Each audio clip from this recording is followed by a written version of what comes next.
Un saludo para todos, especialmente para mi profesora de Psicología del Trabajo, Angeiri Segovia. Mi nombre es Valentina Ramón, soy estudiante de la Universidad Bicentenaria de Aragua de la carrera de Psicología. Actualmente me encuentro cursando el 7º trimestre y en esta oportunidad me complace hablarles sobre lo que es las teorías del comportamiento organizacional.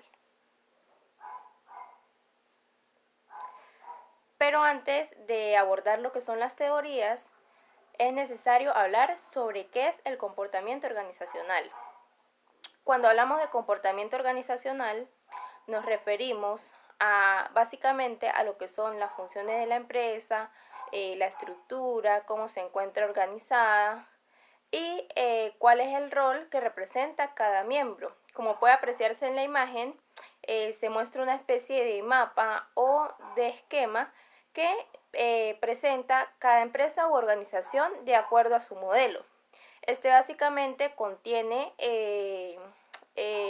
cada uno de los puestos, es decir, cada uno de los departamentos y de manera jerárquica las personas que lo conforman, es decir, el gerente general, los directivos, los jefes de división, administrativos y demás personal que conforma la empresa. Por esta razón, es necesario abordar las teorías del comportamiento, ya que cada modelo posee pues un punto de vista diferente con respecto a cómo se debe manejar una empresa. Como primer punto, tenemos la teoría clásica hecha por Henry Fayol, quien propone esta teoría un poco después de lo que es la revolución industrial, debido al surgimiento o crecimiento que se da en las empresas. La idea principal de Henry Fayol, o en lo que se basa esta teoría, es básicamente en la estructura y diseño formal de las empresas sin tomar en cuenta lo que son las relaciones humanas o el talento humano. Por lo cual, este fundamento o esta teoría se puede resumir básicamente de esta manera. Henry Fayol consideraba que una persona que ocupara un puesto debía ser especializada en el mismo, es decir, entre más conocimientos tuviera esta persona sobre su puesto o ocupación, sería más eficaz y productiva en la empresa.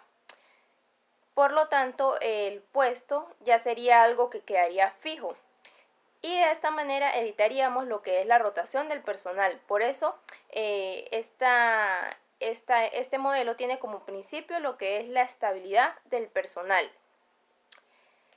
También consideraba que la persona que estuviera a cargo de un puesto como jefe, directivo, gerente, tenía que tener características de un líder o poseer liderazgo, de manera que proporcionara disciplina en la empresa y a la vez hiciera que las reglas o normativas se cumplieran y se llevaran a cabo estrictamente. Pero también considera a la vez que estas personas, a pesar de la firmeza que pudieran proporcionar en la empresa, también debían ser justas y tener un trato justo con los empleados. Lo siguiente que propone es que una empresa debe trabajar en conjunto, es decir, que si un departamento necesita ayuda, el otro deberá estar para brindarle la ayuda y de manera viceversa, es decir, para apoyarse. Sin embargo, esta teoría clásica recibe ciertas críticas ya que consideran que es un sistema rígido que no se preocupa por tratar al humano como humano, valga la redundancia, sino más bien como una máquina de trabajo o una máquina de productividad a la cual no se le considera como un elemento de tecnología blanda, sino simplemente como una máquina o algo que fuera muy rígido. Luego tenemos la teoría de la administración científica hecha por Frederick Taylor. Frederick Taylor propone el método científico hacia lo que son las empresas, de manera que él realizó un estudio donde detectó lo siguiente, que las empresas o hasta los momentos todavía no habían ideado un método efectivo de trabajo, que las organizaciones contrataban personas pero sin un proceso de selección riguroso.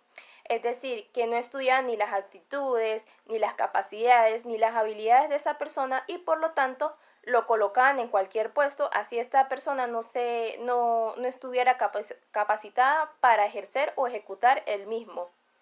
Por lo tanto, él considera que se debe hacer un previo estudio para idear el puesto más adecuado a esa persona de acuerdo a las características. Otro punto es sobre la toma de decisiones. Él considera que anteriormente o hasta ese momento las empresas tomaban decisiones sin un previo método científico.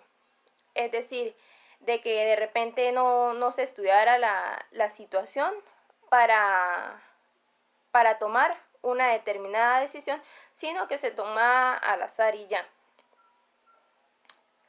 Y por último, la falta de incentivo económico.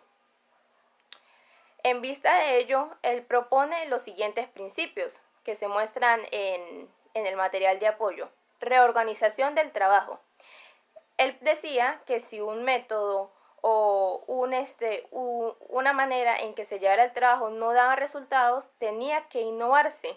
De hecho, él en su empresa creó nuevas herramientas tecnológicas, que fue una pala que hacía que el trabajo o la labor fuera más productiva. Entonces él decía mucho que había que innovar los nuevos métodos cuando estos no estaban dando resultados dentro de la empresa. La selección adecuada del trabajo.